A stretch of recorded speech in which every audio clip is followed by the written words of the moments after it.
Hello everyone, I am CS Riddhi Jain and today we are going to look at chapter number 4 for the new course, and this was also there in the old course. So anybody who is attempting November 23 examination or writing their examination after May 24 or May 24 onwards, this video is actually applicable to you.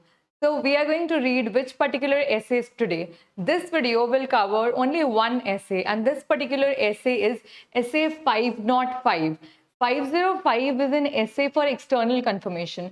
Now what happens is total जितनी भी आपकी 500 series है उसमें audit evidence से related पूरे standards दिए हुए हैं. We did 500. 500 is audit evidence. 501 उसका एक extension है +1. Special consideration for specific items, audit, and then hyphen this particular word is written. Ma'am, essay 505 क्या होता है? So essay 505 is totally based on external confirmation. ये external confirmation. Now, anytime that I'm going to teach you audit, and my heartfelt request is maximum people, they are very phobic to audit, and the reason is don't try to learn audit plain heartedly. अगर आप उसको learn करने की कोशिश करोगे, you're going to fail in your examinations. So make sure, first of all, try to understand. Say an answer that you understand as a common man. एक layman language में आप उसमें क्या लिखोगे? जब तक आप इस चीज से वाकिफ नहीं हो जाते और रेडी नहीं हो जाते, don't try attempting to read the things and just mugging up the things. I have had lot of students that have taught audit. The major factor is, अगर आप ऑडिट को पढ़ना चाहते हो तो पहले लेमन लैंग्वेज में अपने आप से क्वेश्चन करो कि यार what kind of answer would I write in case I was the person writing the book, and then read the book. If you do so, I think you are in more than half win-win position में आप पहुंच जाते हो. Now, coming on to external confirmation. External confirmation मतलब किसी बाहरी आदमी से confirmation लेना, किसी third party से relevant confirmation लेना. Page number क्या है मैम इसका? So your page number is 4.7. This particular page is 4.77. Just open your study material and you can see in 4.77 for the new course people या जिनके पास new study materials आ चुके हैं. What exactly is external confirmation? External confirmation मतलब एक written response आप किसी से ले रहे हो. लिखित में आपको कोई अगर third party confirmation देती है और आप auditor हो तो उसको हम क्या बोलेंगे? External confirmation. मैम रिटन कैसा हो सकता है? पेपर फॉर्म में, इलेक्ट्रॉनिक फॉर्म में, किस पर्टिकुलर फॉर्म में? किसी भी फॉर्म में चलेगा, पर अगर वो रिटन फॉर्म में ऑडिटर को कोई अगर इन्फॉर्मेशन मिल रही है, so that is external confirmation. तो इंट्रोडक्शन दिया है यहाँ पे एक्सटर्नल कंफर्मेशन के लिए. इंट्रोडक्शन में लिखा है 500 में क्या बोलता है? Reliability of audit evidence depend करती है कि वो कौन से सोर्स से आ रहा है. So we have already did it in essay 500. हमने essay 500 में स्पेसिफिकली ये चीज को पढ़ा था. And what was this particular thing? अगर कोई भी इंफॉर्मेशन आपको कोई इंडिपेंडेंट सोर्स से मिल रही है, if you get anything from independent source, तो वो क्या होती है? ज्यादा रिलायबल हो जाती है. सेकेंड चीज हमने क्या देखी थी? अगर हमारा इंटरनल कंट्रोल सिस्टम बहुत ही स्ट्रांग है और कंट्रोल्स बहुत इफेक्टिव है, तो जो भी हमको ऑडिट एविडेंस मिल रहा है वो बहुत हमारे क्या रहेंगे? रिलायबल रहेंगे. अगर हमको डॉक्यूमेंटेड पेपर फॉर्म में कुछ मिल रहा है, so that is also going to be more reliable. क्या उसका जेरोक्स उतना रिलायबल होता है? नहीं. अगर डॉक्यूमेंटेड ओरिजिनल कॉपीज मिल रही है तो ज्यादा रिलायबल हो गया. तो यहाँ पे यही सारी चीजों को दिया है. इंडिपेंडेंट सोर्स से अगर मिल रहा है, अगर डायरेक्टली ऑडिटर को मिल रहा है, at the same time documented form में मिल रहा है, so that is more reliable. So what is the next thing that is going to be covered here? What I'm going to show you is look at this particular video first and then just read out through your book once. एक बार simple reading ले लेना. I'm sure it's going to be there in your brains for the long term memory. essay 505 मतलब external confirmation. कोई भी एक auditor है, so the person standing here is who, there is an auditor. उसको third party से confirmation लेनी है, वो भी किसकी? कोई इंफॉर्मेशन की कंफर्मेशन लेनी है. Now whenever I draw some kind of photographic things or whatever I write in board, make sure that you remember that particular in the things in the flowchart manner. Always remember anything that you find hard to study or anytime that you study, so step by step आप learn करने की कोशिश करो. Like You see yourself morning up, you have to get up, you freshen up, you'll brush your teeth, you'll go to the kitchen, you'll have your things, you'll come to the study table, you'll fill your water from the kitchen, you'll come to the study table, you'll do an exercise and you'll start studying. Now the thing is, there is a procedure. Similarly, whenever you go through anything in the audit or any other subjects, make sure आप step by step उन चीज़ों को अपने दिमाग में चलाओ, so that it becomes easier. Now what happens is, auditor को कोई ऐसी इंफॉर्मेशन की थर्ड पार्टी से कंफर्मेशन लेनी है, तो वो किस फॉर्म में उसको देगा, रिस्पॉन्स देगा, या तो पेपर फॉर्म में या इलेक्ट्रॉनिक फॉर्म में या कोई अदर मैनर में उसको रिस्पॉन्ड देगा. अब इसका कोई प्रोसीजर होगा क्या मैम? यस, प्रोसीजर होगा. तुम उसको एक क्वेश्चनायर काइंड ऑफ दोगे, तुम उसको एक एक्सटर्नल कंफर्मेशन के लिए एक पेपर में लिख के दोगे कि किस चीज़ के लिए मुझे एक्सटर्नल कंफर्मेशन चाहिए. तो that has to be in control of the auditor. मतलब ऑडिटर को उस पर अपना कंट्रोल रखना पड़ेगा कि वो किस फॉर्म पे वो दे रहा है. Maintain control over the entire process. ये क्या है? पूरा process. This particular thing is the whole sole process. उस पूरे प्रोसेस पे किसका कंट्रोल होना चाहिए? ऑडिटर का कंट्रोल होना चाहिए कि थर्ड पार्टी कौन है, उससे क्या रिक्वेस्ट की गई है, उसने क्या रिस्पॉन्ड किया है, कौन सी इंफॉर्मेशन उससे मांगी गई थी, Who all are the third parties? किससे हम कंफर्मेशन की रिक्वेस्ट मांग रहे हैं. Design a request. आप पेपर फॉर्म में उसको दोगे ना कि आई वांट टू नो, मुझे डेटर का बैलेंस बताओ. So if you want to know the balance, you have to design a request to a particular party कि मुझे ये सारी इंफॉर्मेशन दे दो, राइट. Send request. आप उसको रिक्वेस्ट दोगे, अगर वो बार बार नहीं आपको आंसर दे रहा है तो you have to give a follow up. अगर वो आपको आंसर नहीं दे रहा है तो आपको क्या करना पड़ेगा? उसका फॉलो अप लेना पड़ेगा. This is what you do in the routine checkup also. Doctors के आप रूटीन चेकअप में जाते हो, आपको किसके लिए बुलाते हैं? फॉलो अप के लिए बुलाते हैं. ये क्या पढ़ रहे हैं हम? External confirmation. एक्सटर्नल कंफर्मेशन में भी हमने क्या देखा? उसका प्रोसीजर देखा. Now is this thing written in your book? Yes, this particular thing is also explained in your book too. Now what you will see next is कौन सी situations होती है, कब और कहाँ आपको एक्सटर्नल कंफर्मेशन लेनी है. सारी बैलेंस शीट आइटम, बहुत सारी तो बैलेंस शीट आइटम्स है जिसकी आप एक्सटर्नल कंफर्मेशन लेते हो. What all? बैलेंस शीट के आइटम. कौन से बैलेंस शीट के आइटम? विच और बैलेंस शीट के आइटम? या फिर other things. What is that? Terms of engagement या टर्म्स ऑफ ट्रांजैक्शन. या तो बैलेंस शीट आइटम या फिर कोई दूसरा अग्रीमेंट आपने करके रखा है, ट्रांजैक्शन करके रखा है, आपने रेंट एग्रीमेंट करके रखा है, तो आपको थर्ड पार्टी से मांगना पड़ेगा रेंट एग्रीमेंट. अगर आपकी कोई चीज प्लेज्ड है, हाइपोथिकेटेड है, तो you have to actually see the documentation. उस पर्टिकुलर ट्रांजैक्शन के लिए आप थर्ड पार्टी से कंफर्मेशन ले सकते हो. बैलेंस शीट के कौन से आइटम? स्टॉक थर्ड पार्टी के पास हो सकता है, यस. उसके अलावा डेटर का बैलेंस, क्रेडिटर का बैलेंस. इन्वेस्टमेंट हो सकता है, हाँ. इन्वेस्टमेंट तुमने अभी रिसीव तो नहीं किए, लेकिन उसके तुमने क्या कर दिए हैं? पैसे पे कर दिए हैं, right. So that kind of investments. So your debtors balance, your creditor balance, your bank balance, your stock. If your stock is with the third party. Investment जिसकी आपने क्या ली है? डिलीवरी नहीं ली है, लेकिन पेमेंट क्या किया है? कर दिया है. So these are the things जहाँ पे आपको एक्सटर्नल कंफर्मेशन लेनी पड़ेगी. कौन से फॉर्म्स में आपको एक्सटर्नल कंफर्मेशन कैसे ले सकते हो? एक पॉजिटिव कंफर्मेशन होती है, दूसरी नेगेटिव कंफर्मेशन होती है, तीसरी कैसी कंफर्मेशन होती है जहां पे नॉन रिस्पॉन्स, कोई रिस्पॉन्स ही नहीं आता, कुछ कंफर्मेशन ऐसी होती है, और चौथी एक्सेप्शन. कुछ चीजें ऐसी होती है जिसकी आपको एक्सेप्शनल रिपोर्टिंग होती है. पॉजिटिव कंफर्मेशन जहां पे आप अग्री करो या नहीं करो, आपका आंसर पॉजिटिव है या नेगेटिव है, आपको वो कंफर्मेशन का आंसर देना पड़ेगा. ये कैसी होती है? ज्यादा रिलायबल होती है, क्योंकि जो भी थर्ड पार्टी आपको जिसको कंफर्मेशन रिक्वेस्ट मिल रही है वो आपको आंसर देगा ही देगा. अगर ये रिसीव नहीं होती है within the reasonable time, तो फिर आप उससे क्या करोगे? फॉलो अप करोगे, right. Now there is a negative confirmation. ये नेगेटिव कंफर्मेशन कैसी होती है? अगर सिर्फ डिसअग्री कर रहा है सामने वाली पार्टी, अगर डिसअग्री कर रही है आपके क्वेश्चन से, सिर्फ तभी और तभी वो क्या करेगी? आपको आंसर करेगी. तो दो टाइप की कंफर्मेशन, एक पॉजिटिव, एक नेगेटिव. तीसरी टाइप की कंफर्मेशन जो आपकी बुक में स्पेसिफिकली लिखी हुई है वो क्या है? Non response. And what exactly is this non response? Non response मतलब पार्टी ने रिस्पॉन्ड किया ही नहीं, आपने जो इन्फॉर्मेशन मांगी थी उसका अगर कंफर्मिंग पार्टी ने इट फेल्स टू रिस्पॉन्ड, या आपको आता ही नहीं है, कोई भी रिस्पॉन्स नहीं आता, या आपका जो एक्सटर्नल कंफर्मेशन का रिक्वेस्ट है वो अनडिलीवर्ड हो जाता है, उसका रिस्पॉन्स कैसा हो जाता है, अनडिलीवर्ड हो जाता है, तो that is non response. What is exception?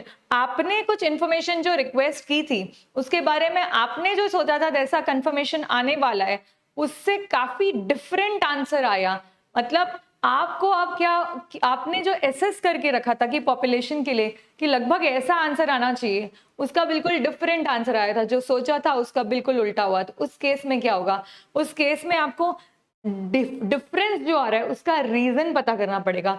Exceptional reporting, कोई चीज में अगर डिफरेंस आ रहा है तो उसका रीजन देखो, आपने कुछ ऑलरेडी सोच करके रखा था उस पॉपुलेशन के लिए और एक्चुअल क्या गया, उससे बिल्कुल डिफरेंट आया। जो आपने क्या सोचा था बजटेड फॉर्म में जो सोचा था उससे उसका एक्चुअल रिस्पॉन्स क्या आया, बिल्कुल डिफरेंट आया। तो what is this, this is confirmation के टाइप्स। पॉजिटिव कंफर्मेशन रिक्वेस्ट जो आप थर्ड पार्टी को करते हो, पार्टी अग्री या डिसअग्री, कोई भी केस में उसका आंसर देगी पॉजिटिव कंफर्मेशन। नेगेटिव कंफर्मेशन सिर्फ अगर वो डिसअग्री कर रही है तो आंसर देगी non response. Request returned undelivered, उसका आंसर आया ही नहीं। Exception, difference between information requested to be confirmed और कंटेन्ड इन एंटिटीज रिकॉर्ड और information provided by the confirming party. तो ये क्या हो गए, सारे तीन टाइप के, चार टाइप के आपके रिस्पॉन्सेज हो गए। नाउ एक कंफर्मेशन रिक्वेस्ट को अगर आपको डिजाइन करना है, मतलब आप एक कंफर्मेशन रिक्वेस्ट क्या कर रहे हो, भेज रहे हो, तो कौन कौन से फैक्टर्स को आप कंसिडर करोगे। मैं किसी थर्ड पार्टी को भेज रही हूँ तो डेफिनेटली पार्टी को देखूंगी कि पार्टी ने मुझे सही तरीके से आंसर दिया नहीं। मैं भेज रही हूँ तो मैं क्या भेजूंगी, एक लेटर भेजूंगी जिसमें क्या रहेगा, एक्सटर्नल कंफर्मेशन की रिक्वेस्ट रहेगी, वो पर्टिकुलर किसी पार्टी के लिए रहेगी, राइट। उसकी मैं डिजाइनिंग करूंगी, यस। जब उसकी मैं डिजाइनिंग करूंगी तो इसका एक पर्टिकुलर, वो भी कोई पर्टिकुलर बैलेंस शीट आइटम के लिए रहेगा। हर बैलेंस शीट आइटम के ऊपर कोई ना कोई असर्शन लगता है। What are the assertions? Assertions वो होते हैं जो रिफ्लेक्ट करते हैं बैलेंस शीट की हर एक आइटम को, और इसका शॉर्ट फॉर्म क्या है, इसका शॉर्ट फॉर्म है cover MP. Completeness, occurrence, validity, existence, right obligation, measurement and presentation and disclosure. ये असर्शन हर एलिमेंट जो बैलेंस शीट में होता है उसके ऊपर लगता है। Now when you have an external confirmation तो वो कोई ना कोई असर्शन को हिट कर रहा होगा, आपको उस असर्शन को चेक करना है। आप डिजाइन करोगे, थर्ड पार्टी के पास भेज दोगे, थर्ड पार्टी क्या करेगी, आपको रिस्पॉन्ड करेगी। आप ये सब क्यों कर रहे हो, कोई टाइप का आपको सफिशिएंट अप्रोप्रिएट ऑडिट एविडेंस चाहिए, राइट। इसका मतलब आपको लगा होगा कि यहाँ पे कोई रिस्क है, राइट, मतलब वहां पे कोई फ्रॉड एरर हो सकता है। इसको आपने क्या किया होगा, अपने दिमाग में प्रोसेस किया होगा। So that is what is seen here. The first thing is layout. उसका लेआउट क्या बनाया है आपने, क्या एक्सटर्नल कंफर्मेशन का लेआउट, किस टाइप की डिजाइनिंग आपने की है। So that is the way layout और presentation of the confirmation request. Layout बनाया, उसके बाद सेकेंड पॉइंट क्या दिया हुआ है, आप इस साल दे रहे हो मतलब पिछले साल भी दिए हो गया आप इस टाइप का एक्सटर्नल कंफर्मेशन, तो उसमें मैनेजमेंट को क्या देखना है, पिछले साल में या प्रायर पीरियड में कोई ऐसा एक्सपीरियंस उसको ऑडिट में हुआ है क्या, जब उसने क्या लिया है, कोई एक्सटर्नल कंफर्मेशन लिया है। What is the third thing, there has to be some kind of relevant third party. इस थर्ड पार्टी को हमको देखना है, इस थर्ड पार्टी को हमको उसमें भी क्या देखना है, एबिलिटी ऑफ कंफर्मिंग पार्टी। इसका क्या एबिलिटी, ये एबल है या नहीं है हमको रिस्पॉन्ड करने के लिए। फोर्थ थिंग, वो बैलेंस शीट पीएल के आइटम को हिट करेगा। इसका मतलब कौन सा असर्शन क्या कर रहे हो आप, एड्रेस कर रहे हो, what assertion is being addressed. Once it is addressed, you have to see what risk और fraud and error। आपने क्या एसेस किया था कि रिस्क और फ्रॉड एंड एरर आइडेंटिफाई कितना किया था, रिस्क और फ्रॉड एंड एरर जो आने वाला है, जो मिल सकता है। मैनेजमेंट ऑथराइजेशन, लास्ट में वहां पे दो पार्टी होती है, एक ऑडिटर होता है, एक क्लाइंट होती है, एक थर्ड पार्टी होती है, एक कंफर्मेशन रिक्वेस्ट होती है, राइट। तीन पार्टी एक रिक्वेस्ट। इसका मतलब मैनेजमेंट ने अगर ऑथराइज किया होगा तो लास्ट में साइन कर देंगे वहां पे कि मैनेजमेंट का ऑथराइज्ड है। And lastly there might be some kind of way of communication, mail में देता है, रिटर्न लिख के देता है, फैक्स निकाल सकते हो, fax is like very old time procedure, WhatsApp में वो आपको भेज रहा है। So what is that, that is a method of confirmation that you have to check. ये कोई डिजाइनिंग ऑफ कंफर्मेशन रिक्वेस्ट किया, ये आता ही है, फैक्टर्स टू बी कंसिडर्ड जब आप डिजाइन करते हो तो सबसे पहले आप क्या याद रखोगे कि उसका लेआउट, सेकेंड थिंग इज कौन कौन से असर्शन को एड्रेस करता है या वो हिट करता है, what is the third thing here, third thing is your ability, जो आपकी एक्सटर्नल पार्टी है उसकी एबिलिटी क्या है, what is the fourth thing here, fourth thing here is कौन कौन से असर्शन को एड्रेस करता है ना, fourth thing here is your risk, fourth thing here is your risk, fraud and fraud कितना हो सकता है और रिस्क कितना हो सकता है, फ्रॉड एंड एरर की चांसेस क्या क्या है, then what you will see management ने क्या उसको ऑथराइज किया था या नहीं किया था, and then what you will see is how it is communicated, method जिसमें वो कम्युनिकेट कर रहा है finally, what else do you see in external confirmation, ये यहाँ पे आपको पूरा लिखा हुआ मिल जाएगा। नेक्स्ट, मैनेजमेंट अगर रिफ्यूज कर देती है और अलाउ नहीं करती है ऑडिटर को एक्सटर्नल कंफर्मेशन के लिए, तो ऑडिटर को क्या करना पड़ेगा, तो made a chart here, you can read it, management अगर रिफ्यूज करती है तो उसको क्या करना पड़ेगा, रीजन बताना पड़ेगा। I think I was hungry during that time, it was lunch time I was writing this, so the point is a हट गया है वहां से, तो क्या करेगा मैनेजमेंट, क्या बताएगा, रीजन बताएगा।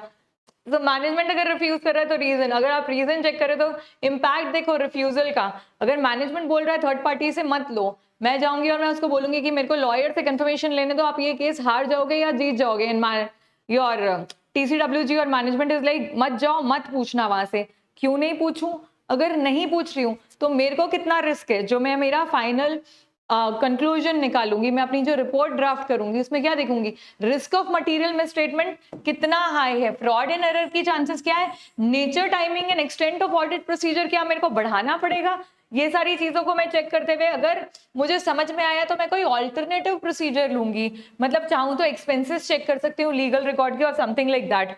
So what happens is perform alternative procedure, alternative audit procedure is पाप करना, मतलब कुछ एक चीज नहीं हो रही तो आप दूसरी चीज को क्या हेल्प ले रहे हो, एंड दैट इज पाप। व्हाट एग्जैक्टली, अगर मैनेजमेंट रिफ्यूज कर देता है तो उस केस में रीजनेबल रहा तो रीजन आपने रिकॉर्ड कर दिया, other audit perform other audit procedure और सफिशिएंट अप्रोप्रिएट ऑडिट एविडेंस ले लो, अगर अनरीजनेबल है और आप ऑल्टरनेटिव ऑडिट प्रोसीजर भी क्या कर रहे हो, परफॉर्म नहीं कर पा रहे हो, तो आप टीसीडब्ल्यूजी को कम्युनिकेट कर दो SA 260 के अंदर और अपनी रिपोर्ट को SA 705 के अंदर मॉडिफाई कर दो। What do you right in a modified report, कौन से टाइप की मॉडिफाइड, या तो डिस्क्लेमर होती है या फिर डिसएग्रीमेंट विद मैनेजमेंट होती है, right, so you have to modify the report looking at the terms, conditions and circumstances. What you will do here is, what next is, कब कब आप नेगेटिव कंफर्मेशन ले सकते हो, कौन सी ऐसी जगह है जब आप नेगेटिव कंफर्मेशन ले सकते हो, नेगेटिव कंफर्मेशन मतलब सिर्फ डिसएग्रीमेंट होगा तो ही वो आंसर देगा, मतलब रिस्क ऑफ मटेरियल मिसस्टेटमेंट कम है, छोटे छोटे अमाउंट्स अगर मुझे पूछना है, मान लो मुझे इलेक्ट्रिसिटी का अलग अलग बिल गया, छोटे बैलेंस पूछने हैं, अलग अलग लोगों से पूछना है, तो I will give a negative confirmation कि इसके बीच में है क्या, तो आंसर करना, नहीं है तो वो आंसर नहीं करेगा, अगर डिसएग्री करता है तो ही आंसर करेगा, राइट। तो जहां पे रिस्क ऑफ मटेरियल मिसस्टेटमेंट कैसा होता है, लो होता है वहां पे, या इंटरनल कंट्रोल कैसा है, बहुत इफेक्टिव है, तो मेरे को क्या लगेगा, सिर्फ नहीं होगा तो आंसर करना और हाँ होगा तो आंसर करना, नहीं हो अगर वो चीज फॉलो नहीं कर रहा है तो आंसर करना, और अगर वो आप चीज फॉलो कर रहे हो तो कोई जरूरत नहीं है आपको आंसर करने की, अगर वो मैच कर रहा है तो आंसर करने की जरूरत नहीं है, राइट। एक्सेप्शन रेट अगर बहुत कम है, मतलब एक्सेप्शनल सर्कमस्टांसेस कम है, एक्सेप्शन रेट लो है, मतलब उसके आंसर आने की चांसेस भी लो है, तो उस केस में आप क्या लोगे, आप नेगेटिव कंफर्मेशन लोगे। लार्ज या सेम काइंड ऑफ बैलेंस या होमोजेनियस बोलते हैं इसको, सेम काइंड मतलब होमोजीनियस, बुक में यहाँ पे आपके पास लिखा हुआ है the population is subjected to negative confirmation, अगर बहुत सारे स्मॉल और होमोजीनियस अकाउंट बैलेंसेस हो, ट्रांजैक्शंस हो और कंडीशंस हो, तो आप कैसा कंफर्मेशन लेते हो, नेगेटिव कंफर्मेशन, मतलब रिस्क ऑफ मटेरियल में स्टेटमेंट लो, इंटरनल कंट्रोल सिस्टम बहुत अच्छा है, एक्सेप्शनल जो रिपोर्टिंग हो सकती है वो कंपैरेटिवली बहुत लो, बहुत सारे लार्ज वॉल्यूम ऑफ ट्रांजैक्शंस है, बैलेंसेस हैं जो एक ही टाइप के हैं, होमोजीनियस नेचर के हैं, तो आप क्या ले सकते हो, और ऑडिटर को आइडिया नहीं है कौन से सर्कमस्टांसेस और कौन सी कंडीशन में ये नेगेटिव कंफर्मेशन आ सकता है, तब वो क्या लेगा, नेगेटिव कंफर्मेशन। अगर नेगेटिव कंफर्मेशन का जो आंसर है वो अगर डिसएग्री कर रहा है, मतलब एक्सेप्शनल रिपोर्टिंग आ रही है, मतलब हम उससे अग्री नहीं कर पा रहे हैं, तो उस केस में डिसएग्रीमेंट होगा, तो मटेरियल में स्टेटमेंट होगा, तो हमको और फर्दर क्या करनी पड़ेगी, इन्वेस्टिगेशन करनी पड़ेगी. Now this happens to be one of the most easiest essays, पर ये इजीएस्ट ऐसे होने के बावजूद इससे एग्जामिनेशन में क्वेश्चन आता है एक्सटर्नल कंफर्मेशन. और एक्सटर्नल कंफर्मेशन क्या है, ऐसे 505. नॉर्मल कंफर्मेशन कौन देता है हमको, घर का आदमी, मतलब कौन है, मैनेजमेंट दे देता है. मैनेजमेंट का हु बहू कोई दूसरा आदमी कौन, थर्ड पार्टी, जिसके पास हमारा स्टॉक या इन्वेस्टमेंट कुछ पड़ा हो. सो 505 इज हु बहू पार्टी, मतलब थर्ड पार्टी, कोई ऐसी पार्टी जिसके पास क्या पड़ा हुआ है, हमारा कोई सामान पड़ा हुआ है. अब जब आपको audit evidence, external confirmation request में जो एविडेंस आता है वो कैसा कैसा हो सकता है, एक एग्रीमेंट में हो सकता है, एक अनरिलायबल हो सकता है, एक नॉन रिस्पॉन्स, आया ही नहीं उसका रिस्पॉन्स, और या होगी आपकी एक्सेप्शन रिपोर्टिंग. तो किस किस टाइप के आपको रिस्पॉन्सेज मिल सकते हैं is one thing, but overall here we complete this particular essay and this essay's name is essay 505. यहाँ पे सबसे important question जो बन सकता है वो है कि जब भी आप एक्सटर्नल कंफर्मेशन रिक्वेस्ट मांगोगे तो कौन कौन से ऐसे फैक्टर्स हैं जो एक्सटर्नल कंफर्मेशन, जिसके ऊपर एक्सटर्नल कंफर्मेशन डिपेंड करता है, जहां पे अपन ने पढ़ा था लेआउट, थर्ड पार्टी, कौन सा असर्शन हिट करता है, मैनेजमेंट ने ऑथराइज किया है नहीं, उसके 7 पॉइंट्स, वो सबसे ज्यादा इंपॉर्टेंट है आपको, या कौन सी ऐसी जगह है जहां पे आपको एक्सटर्नल कंफर्मेशन लेना पड़ेगा. Now this is how we complete essay 505 if you are writing a November 2023 examinations. In case of any doubt, in case you want any kind of specific lectures that I have to cover here in the YouTube, I'll give you off there. At the same time, in case you're trying to communicate to me, my email ID is rid2hi@gmail.com, or you can communicate to me on the Instagram account. My account name is riddhilucky7. So you can catch hold of me there and you can just ask me any kind of questions regarding your preparations or anything. For May 24 examinations, I'll try putting more of such YouTube videos so that you're able to do audit on your own. All the best for your examinations. Do study well. Thank you so much.